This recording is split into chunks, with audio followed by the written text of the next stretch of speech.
I'm sure it'd be a lie if an anime fan didn't at least once wish that the shows they had invested so much of their time into could be real. But why?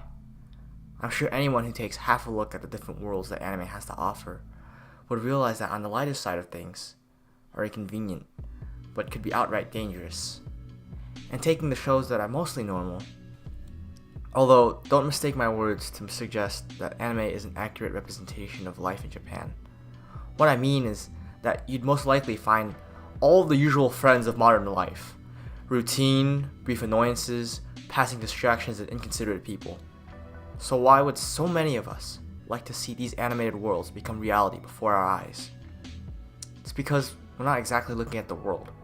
We're looking at the inhabitants.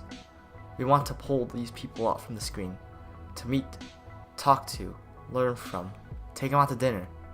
We'll do other things as well if you're part of that crowd.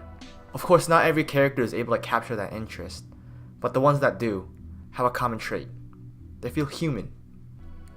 Even if they're in worlds widely removed from our own, it seems as if they breathe and bleed just like us. Lighter stories can do just as well in fleshing out their jokes so that they can have a consistent base to jump off from, or so that they can become the method to create that message.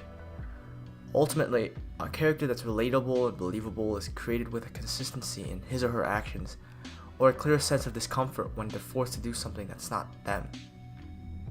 So that's why when they laugh, gag, become shocked, become angry, or cry, we feel it right with them. That's the key. Some of you may have only one character that you'd like to talk to, while others can rattle off an entire list long enough for a party. Personally speaking, I have two characters that come to mind. Leonardo Watch from Kekkai Sensen and Rei Kiriyama from March Comes In Like a Lion. While both may seem to come from opposite worlds, I think there's a common chord that runs through both of them that pulls me. Both are humble, reserved individuals who have a rather specific skill or talent that's been granted with either time and practice or a giant floating flaming entity. Totally the same thing. But these surface traits are just an introduction into what really matters. Their mind. Namely, it's the shared struggle to justifying their own existence.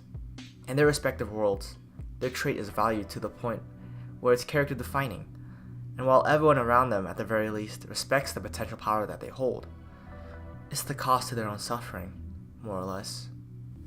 For Leo, his god eyes were only bestowed upon him after his little sister, who was already disabled and who he wanted to protect first and foremost, gave up her own eyes. This is something that rocks Leo to his core. The guilt of being unable to protect his sister is something that he constantly carries around. He even admitted it to himself in the first episode. But he's doing what many in the real world haven't even started. And that's to slowly wall through the pain and despair, so that he can, at least in his own eyes, redeem himself and be able to protect his sister. This struggle is what I found so commendable about him. He may be overwhelmed by his environment from time to time, but by no chance is he weak. Sure, his power isn't tailored for combat, and it requires follow-up by others, but I'll be damned if someone claims it to be the reason he's weak. To be able to bear the weight of human life on your shoulders takes an unbelievable amount of strength, of course mental, compared to physical fighting. Even if he hesitates, he has never backed down from a fight. The last episode of the second season is probably the best example of this, as he pushed his own eyes to the point where it seared his own flesh, stood as a human shield for Michelle, and still charged his enemy with only a broken bottle, all while having no idea of help is even coming. That's an amount of tenacity, which is easily commendable, but also believable. Now, Rei Kiriyama is a titan in his own right when it comes to being a testament to the human spirit. The unfortunate house life, with the death of his first family and the splitting of his second, which he endures for most of his life, is responsible for the insecurities that he slowly begins to overcome. He often distances himself from people due to a mistaken perception that he's burdening them. At first glance, Rei may just seem like a reclusive shogi expert, but March Comes In Like a Lion makes sure that you see that he's much more than that. He's a complex yet imperfect person that's trying his goddamn best to figure out how he can reach out to others. In the moments where he experiences turmoil, the often wildly drawn, abstract cuts beautifully reflect the anguish, loneliness, and frustration that constantly tears at Rei. But still, he walks on in spite of this, because he still has something to achieve. At the very least, he wants to stand out on his own 2 feet, and then strengthen them until they can hold up others, the ones that he cares about. However, he has actually been doing this the entire time. Even if he doesn't realize it, or refuses to, the Kawamotos have already welcomed him, and consider him another part of the family. As the story goes on, it's clear that being helpful is something that's fundamental to Rei's nature, which makes the audience want to help him and cheer him on even more. Yes, we realize that at the end of the day, anime isn't real, but I want to show people who don't understand just a little bit of how we can get so wrapped up in these shows.